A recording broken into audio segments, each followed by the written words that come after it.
Welcome to the Deep Dive, where we unpack a stack of sources to uncover surprising facts and profound insights. Today, we're plunging into a truly fascinating question. Who is your future self? Is that person truly you? Or are they more like a stranger, maybe a distant relative you barely recognize?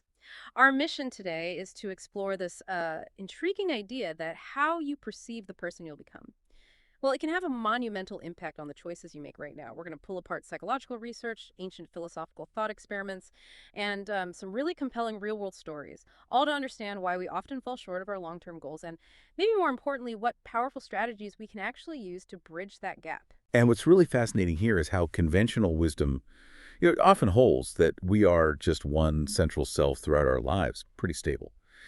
But the research we've looked at, it suggests a different story, a more dynamic one.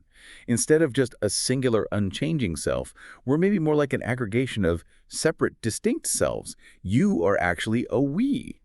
And the key insight, I think, is that how well these different cells communicate and cooperate, well, that determines your success in reaching long-term goals. It's not about being one static person, but about managing this kind of dynamic team within you. We'll explore what this means for, your everyday decisions.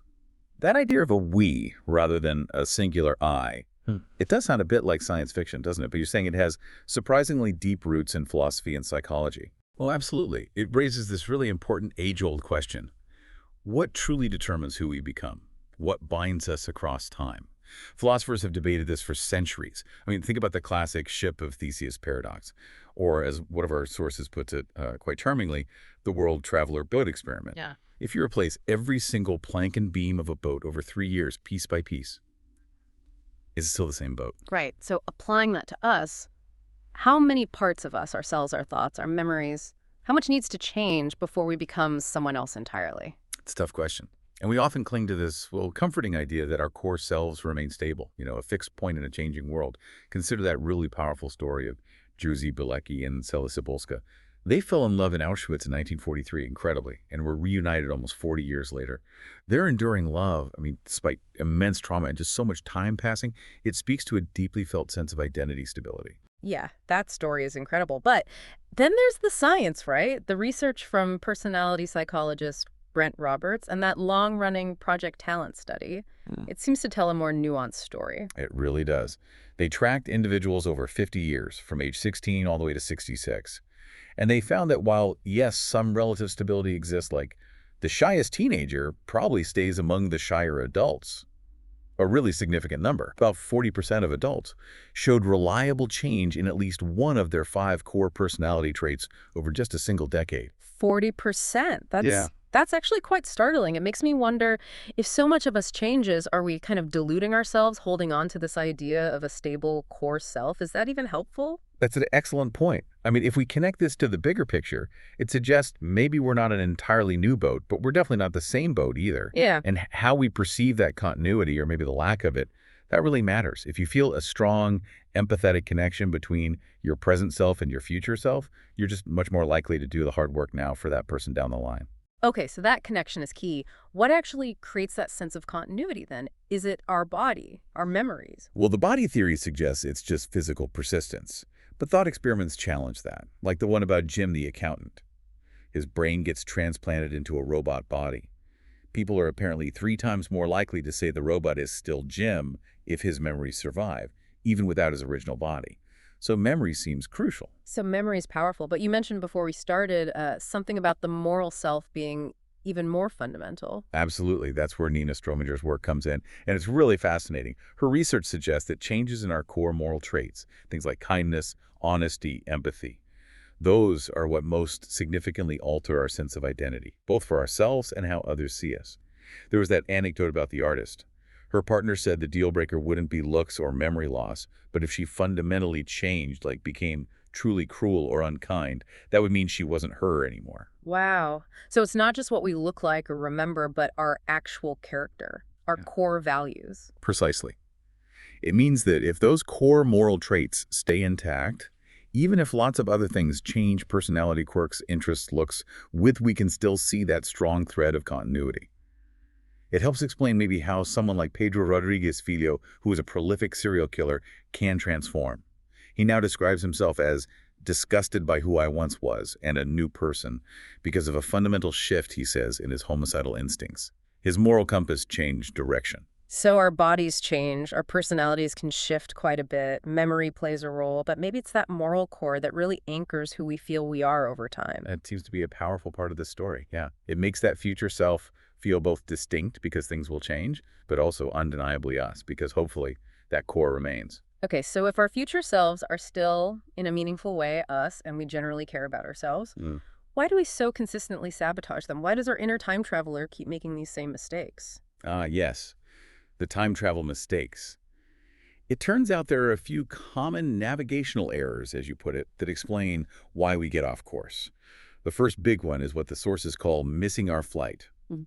This is basically a profound failure to even consider the future at all. We just get utterly consumed by present-day concerns. We've all been there, right? Yeah. Just so focused on what's right in front of you that the future just vanishes. It's almost primal. It's like getting anchored, isn't it? Like Yeah. that time I went suit shopping, the salesman showed me this ridiculously expensive $18,000 suit first. Suddenly, the $90 shirts I actually wanted seemed dirt cheap. I ended up buying 4 instead of 2 because that initial, totally irrelevant number just skewed my perception of value. Exactly. That's a perfect example of anchoring. And it applies powerfully to time, not just money. We prioritize immediate gratification, like Jerry Seinfeld's joke about his night guy always screwing over morning guy. Night guy wants fun now, morning guy pays the price. Or the lottery ticket example. Give people a choice. $990 right now, or $1,000 in 6 months. Many take the smaller amount now. It's called discounting the value of a future reward. Or the more technical term is hyperbolic discounting. Right, hyperbolic discounting. That's why we reach for the chocolate bar now, but tell ourselves we'll definitely choose the banana for our future self next week. But why do our brains do this? What's the underlying reason we consistently undervalue future rewards like that? Well, there are a few compelling explanations. One is the present is a magnifying glass idea. Basically, current emotions and sensations just feel overwhelmingly intense. They dominate our mental bandwidth. Our brains are just fundamentally wired to prioritize immediate threats and rewards. This is an old survival mechanism. Great for dodging tigers, maybe less great for retirement planning in the modern world. Think about Liz Dunn's shark attack story. An extreme example, sure, but she wasn't worrying about her 401k during the attack. The present was everything. And it's not just sharks, it's everyday stuff too, like going grocery shopping when you're starving, you buy way more junk food. Or how our prefrontal cortex, the part that helps with long-term thinking and impulse control, can get tired or taxed. Then we're more likely to choose immediate emotional rewards. Like in those studies where people under cognitive load choose chocolate cake over fruit salad more often. Exactly. Yeah. And this also ties into how we perceive time itself. Like Einstein quipped, time's passage is relative. A 2-week wait feels much longer when it starts right now, compared to thinking about a 2-week wait that starts, say, 2 months from now. Our perception kind of stretches out the near future, making it harder to be patient. Okay, so mistake 1 is basically ignoring the future entirely because the present's too loud. What's navigational error number 2? Error number 2 is poor trip planning. This is when we do think about the future, but, well, we just don't think deeply or accurately enough. Ah, the classic example here must be procrastination, right? Absolutely. I think most of us can relate. Tim Urban's story about writing his huge honors thesis, basically in the 2 nights before it was due. He knew starting earlier was better, but he just couldn't make himself do it. That's acrasia. It's that really frustrating gap between knowing the right thing for your future self and actually doing it in the present, between intention and action. And the research backs this up, doesn't it? Tim Peichel found that people who feel less connected to their future selves tend to procrastinate more. But, interestingly, there's a tool here. Self-forgiveness. Yes. Not pseudo-self-forgiveness, which is just making excuses, but genuinely acknowledging past missteps without beating yourself up endlessly. That can actually lead to less procrastination later, like students getting better grades after practicing self-forgiveness for earlier poor study habits. It breaks the cycle of guilt and avoidance. Letting go of the guilt, but not the lesson. Okay. What else falls under poor trip planning? Another big one is our over-reliance on simulation, predicting how we'll feel instead of surrogation, asking someone who's already done it. We really trust our own gut feelings about the future, even though studies show we're often wrong, like that speed dating experiment. People were much more accurate predicting how much they'd enjoy a date if they relied on how much someone else enjoyed a date with that person, compared to just reading a profile and imagining it. Using a surrogate's experience was literally twice as accurate, but we resist doing it. We think we're unique snowflakes, I guess. And this even extends to AI now. It does. Porus Kambata's research is pretty mind-blowing. An AI algorithm trained on collective data, lots of people's experiences, could actually predict better than individuals themselves which online content would make them feel better off later. Wow. Outsourcing predictions about your own future happiness to an algorithm. Yeah, That's definitely a game changer for thinking about big life it decisions. really is. And then, still under poor planning, there's the famous yes damn effect. Ah, yes. Saying yes to things weeks or months out because your calendar looks empty. Exactly. You feel optimistic. Your future self seems to have infinite time and energy. And then the week arrives and you're thinking, damn it, why did I agree to this? Precisely. Danny Wallace's whole yes man experiment, while leading to some adventures, really highlights how that seemingly open future can lead to massive overcommitment and stress. Though sometimes saying yes is good, right? Like that film producer who met her spouse just by saying yes to a party she didn't feel like going to. Absolutely. Saying yes can open doors. But the key is discernment. Knowing when to say yes strategically and when to say no to protect your future self's time, energy, and sanity. It's about aligning those yeses with your actual long-term goals, not just filling empty space. Got it. So we missed the flight or we planned the trip badly. What's the third mistake? The third time travel mistake is packing the wrong clothes. Yeah. This is when you are actively focusing on the future, but you're relying way too heavily on your present emotions, desires, or state to predict what that future self will want or need. Ah, so this is projection bias. Assuming how I feel right now is how I'll feel later. Like the guy, Greg Teets, who got a restaurant logo tattooed on his arm for free burritos for life. Okay, he apparently didn't regret it. But the source notes most people regret tattoos because that intense feeling or connection they had at the moment just fades. It doesn't last. Exactly. That present infatuation doesn't project accurately into the future. We see it constantly. Choosing snacks for next week's meeting when you're ravenous now versus when you're full, you'll pick different things. Or those West Point cadets choosing their majors based on how they feel during those brutal early morning classes, rather than considering the long-term career. Their present discomfort was coloring their future choice. And then related to this, there's the end of history illusion. Tell us about that. Right. This is a fascinating one. We readily admit we've changed a lot in the past. Our personality, our tastes, our values. We look back 10 years and think, wow, I was different. But we consistently underestimate how much we will continue to change in the future. We sort of feel like we've arrived at the final version of ourselves. Yeah, I can see that, like the example in the source. Would you really pay 60% more today to guarantee seeing your current favorite band 10 years from now compared to seeing an old favorite band today? Most people say no, intuitively recognizing their tastes might change, yet we act as if our current preferences are permanent when making other future plans. It's a weird disconnect. It is. And this illusion has huge implications for really big long-term decisions. Career paths, relationships, even end-of-life planning. B.J. Miller, the palliative care doctor, observes this directly. People make advance directives based on how they feel now, but when faced with the actual end of life, their perspective often shifts dramatically. They might change their minds about wanting aggressive treatments. It shows just how much our current viewpoint can change when the future actually becomes the present. We are definitely not static creatures. Okay, this all sounds a bit bleak, maybe. Like we're constantly fighting our own wiring, making these mistakes over and over. Are we doomed to keep sabotaging our future selves? Is there any way to actually overcome these biases? Thankfully, no, we're not doomed. That's the good news. The research also points to practical, really powerful strategies to bridge this gap, to help our present self make better choices for our future self. The first big solution is to make the future closer. Think about how we react more strongly to a story about a single, identifiable victim, like the tragic photo of Alan Kurdi, than to abstract statistics about mass poverty. In the same way, making your future self more vivid, more concrete, more relatable, that can lead to dramatically better decisions today. It's about building empathy for that future you. Right. And that's where things like age progression technology come in, isn't it? I remember reading about Merrill Lynch and Prudential using those future you aging booths or websites. Exactly. They show people a realistic image of their older self. And the results were pretty clear. People significantly increased their contributions to retirement savings afterwards. Seeing really is believing, or in this case, investing in that older person you just saw. And simpler things too, like writing letters. Yes.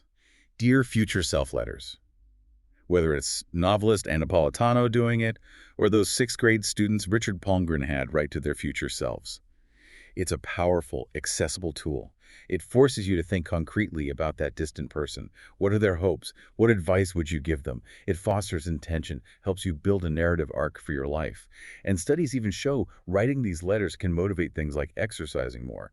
You're doing it for that person you wrote to. We can also apparently just reframe time itself, make the future feel less daunting. Yeah, that's the making the big small idea.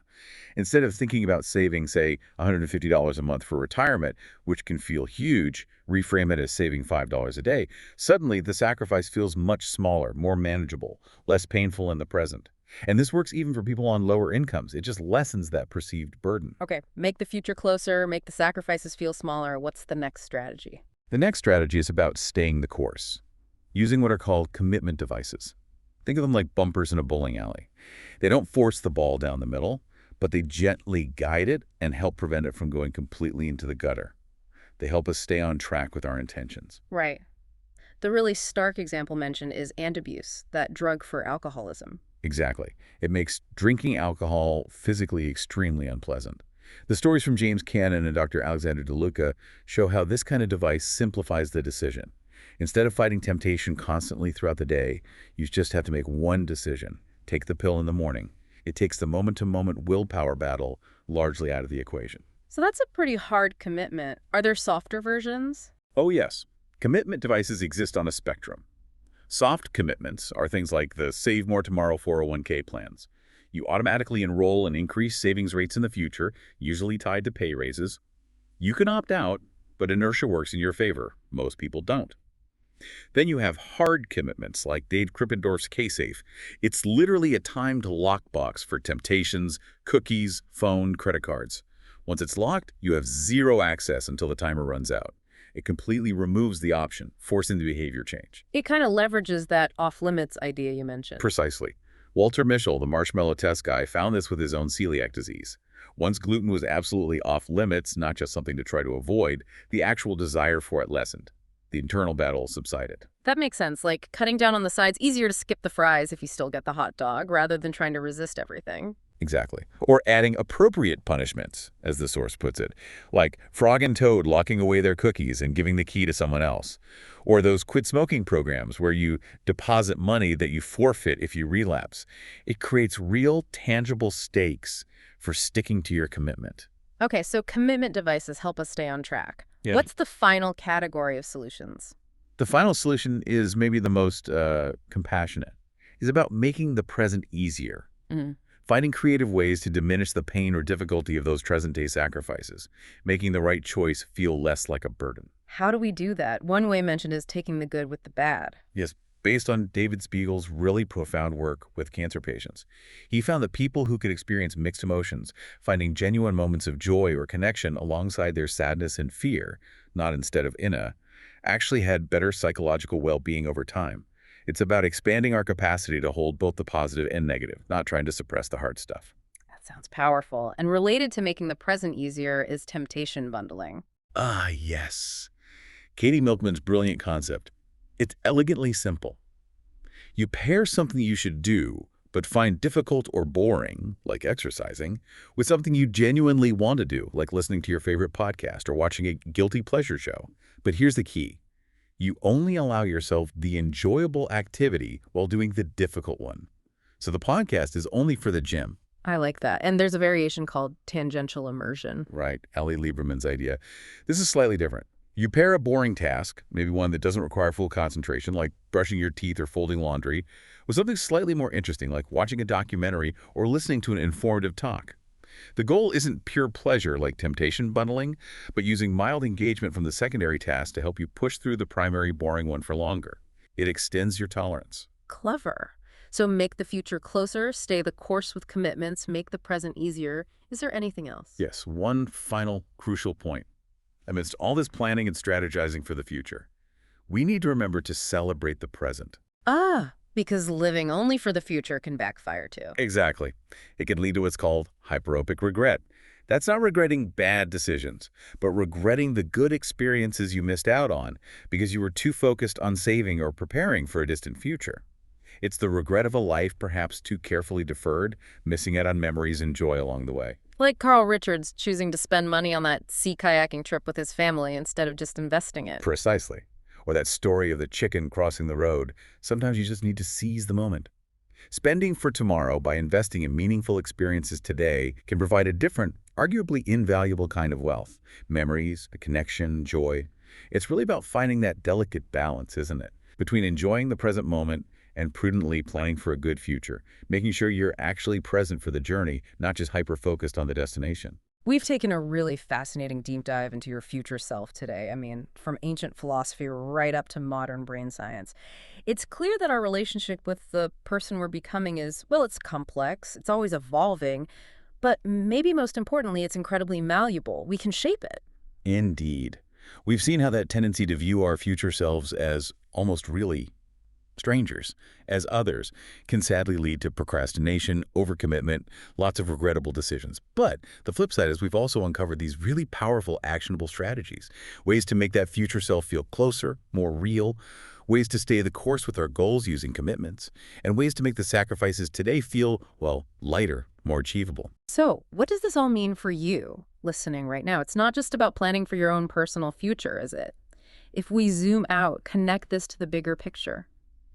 It's maybe about recognizing we're part of this larger, interconnected chain of humanity stretching across time. Just like our ancestors made choices, sacrifices maybe, that allowed us to thrive today. Maybe we have a kind of duty to consider the future too, not just for ourselves, but maybe for those we won't even meet. That's a profound thought. Ultimately, whether the seas of the present feel smooth or choppy, we'll have a much better shot at improving our own lives, and maybe the lives of others. Once we come to truly understand, genuinely know, and maybe even deeply love the people we're going to one day become. So what stands out to you from today's deep dive? What's the one thing maybe you'll try differently this week to nurture that remarkable future self waiting down the road?